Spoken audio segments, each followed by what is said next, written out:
So మీకు phones వచ్చాయా sir? అంటే ఫోన్లో నాకు అన్ని పాజిటివ్గానే వచ్చాయంట. నాన్ సినిమా పీపుల్ అందరూ అబ్బో ట్రెండింగ్ అవుతాం సార్, సూపర్ సార్, బోల్డ్గా చెప్పారు సార్, అది సార్ ఇది సార్ అని. బట్ దాంట్లో ఒక చిన్న చేదు అనుభవం కోడి రామకృష్ణ గారి మీద నేను సగమే మాట్లాడి వదిలేయడంతో వచ్చింది. దానికి అపాలజీ కూడా చెప్పేశాను, ఎందుకంటే ఆయన గురు సమానులు. ఇక తర్వాత యాక్చువల్గా చెప్పాలంటేనండి, నేను సంజయ్ గారితో చెప్పినప్పుడు కూడా నా ఇంటర్వ్యూస్ పెద్ద కిక్ ఉండవు సార్, నేను నాన్ కాంట్రవర్సీ ఉన్నోడికే స్పైసీగా ఉంటుంది, నేనేమో వెజిటేరియన్ ప్యూర్, మీకేం దొరకదు, మీ అనుభవం గురించి చెప్పండి సార్. అది అయితే అప్పుడు అది ఇంటర్వ్యూ కాదు, ఇంటర్వ్యూ అనుకుందాం అంటే ఆయన నవ్వారు. సరే నేను ఓకే అన్నారు. ఇక్కడికి వచ్చాను, చూశాను, ఆ రోజు పొగడాల్సినంత మిమ్మల్ని పొగిడాను, దాని మీద కూడా కొంతమంది అన్నారు యాంకరు ఈయన పొగుడుకోవడం సరిపోతా ఉందని. నాకు ఇష్టం కాబట్టి నేను జయసుధ గారికి ఎంత పెద్ద ఫ్యానో అంత నేను నేను స్వప్న గారిని అంత గౌరవిస్తాను, అంత పూజిస్తాను. మేమందరం ఏంటంటే సినిమా తప్ప ఏమీ తెలియదు నాకు. సినిమాల్లో ఏంటంటే ముఖ్యంగా హీరోల విషయంలో ఇప్పుడు మా నాన్నగారు, మా అమ్మగారు, మా సిస్టర్సు, మా బ్రదరు అందరూ హీరోల విషయంలో మాకు డిఫరెన్స్ ఆఫ్ ఒపీనియన్లు ఉన్నాయి. నాకు మెగాస్టార్ చిరంజీవి అంటే ఇష్టం, ఎన్టీ రామారావు గారు అంటే ఇష్టం, వాళ్ళకి ఇంకో కమల్ హాసన్ ఇష్టం అలా. బట్ హీరోయిన్ విషయంలో మాత్రం మా అందరిది అంటే దాదాపు 35 మంది మా ఇంట్లో వాళ్ళే ఏకాభిప్రాయం జయసుధ గారు. జయసుధ గారికి నేను అభిమానిని కాదు, ఆవిడకి భక్తుణ్ణి. ఆవిడ అన్నట్టు 2-3 సినిమాలు కాదు నేను రాసింది, 6 సినిమాలు రాశాను. ఫస్ట్ సాక్షి అని రాశాను, ఆ సాక్షి తర్వాత భలే దంపతులు అని రాశాను, ఆ భలే దంపతుల తర్వాత ఆవిడ సొంత సినిమా కలికాలం రాశాను, ఆవిడ సొంత సినిమా అదృష్టం రాశాను, ఆవిడ సొంత సినిమా వింత కోడళ్ళు రాశాను, ఆ తర్వాత రిక్షావాడు రాశాను, బంగారు కుటుంబం స్టేట్ అవార్డు వచ్చిన సినిమా రాశాను ఆవిడకి.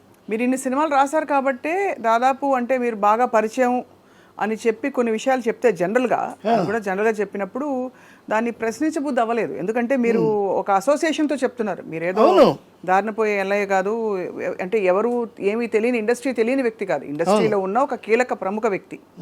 సో అందుకే మీరు కొన్ని ఫ్లోలో చెప్పిన విషయాలని ఎవరు మేము ఖండించలేదు sir. So please carry on. So మీరు ఆ చెప్పిన విషయాలన్నీ అవి నిజాల అభిప్రాయాలా లేక ఇంకా ఏ విధంగా అర్థం చేసుకోవాలి? ఇప్పుడు ఫర్ ఎగ్జాంపుల్ ఎంజీఆర్ గారి టోపీ సీక్రెట్ చెప్పాను, అది ఎవరైనా చూడొచ్చు. సిఆర్ వాయిస్ అని ఒక ఛానల్, వెబ్ ఛానల్ ఉంది, యూట్యూబ్ ఛానల్.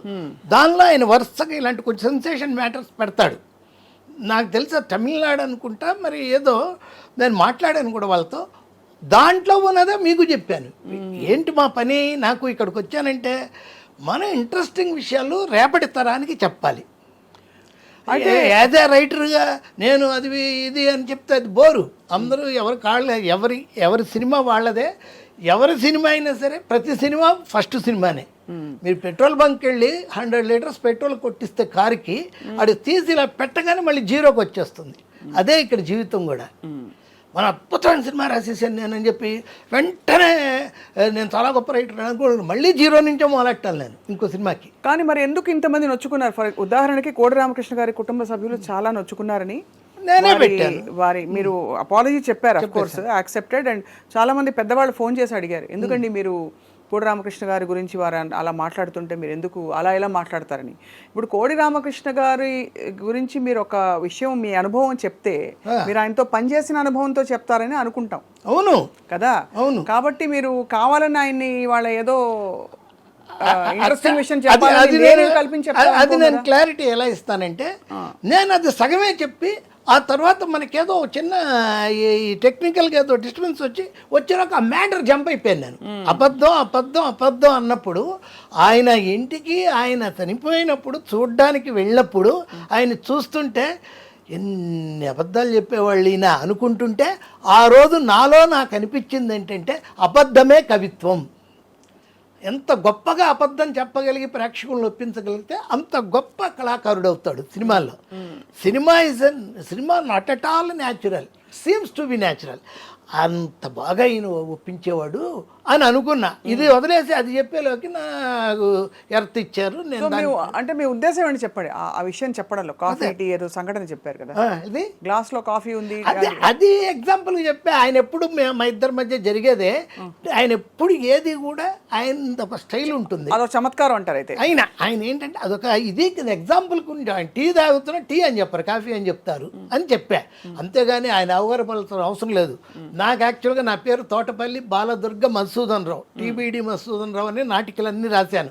సినిమా ఇండస్ట్రీకి వచ్చాక నన్ను తోటపల్లి మధు అని మార్చుకోమంది రావు గోపాలరావు గారు. కానీ మార్చింది కోటి రామకృష్ణ గారు అత్తమిచ్చిన అల్లుడు సినిమాతో. అదే గురువుగారు, రామకృష్ణ అంటే ఏ బిల్డప్ ఉండదండి, కోడి రామకృష్ణ అంటేనే బిల్డప్. అలాగే మధు ఏముందండి, తోటపల్లి మధు పెట్టుకోవడానికి పెట్టింది ఆయన. నాకు 20 సినిమాలు రాశాను. మేము ఇద్దరు మోర్ ఫ్రెండ్స్, చాలా క్లోజెస్ట్ ఫ్రెండ్స్ మేము. అందరికీ తెలుసు, అది ఇండస్ట్రీలో తెలిసిన వాళ్ళందరికీ తెలుసు.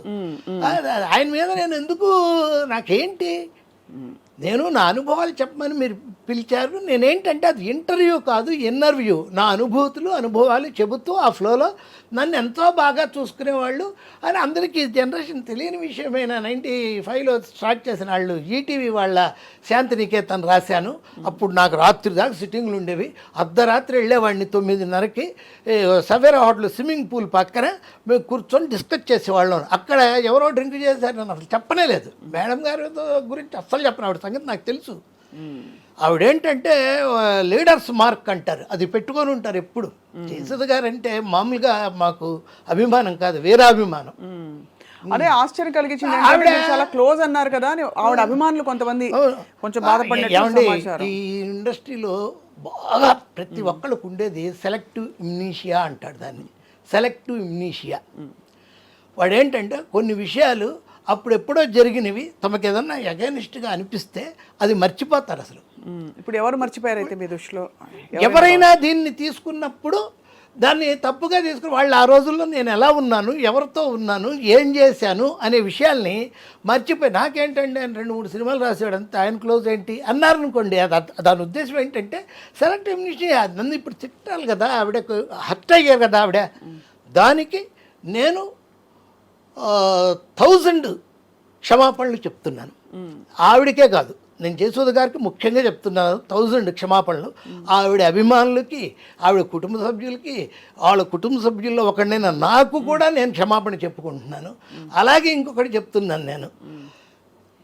యాక్చువల్గా చెప్పాలంటే మేడంకి, జయసుధ గారు మీకు నమస్కారం, మన ఇది అంత ట్రావెలింగ్ అంతా మీరు మర్చిపోయి నేను మర్చిపోను. నేనే తప్పు చేయలేదు, ఏ తప్పు చెప్పలేదు, అయినా సరే నన్ను క్షమించండి.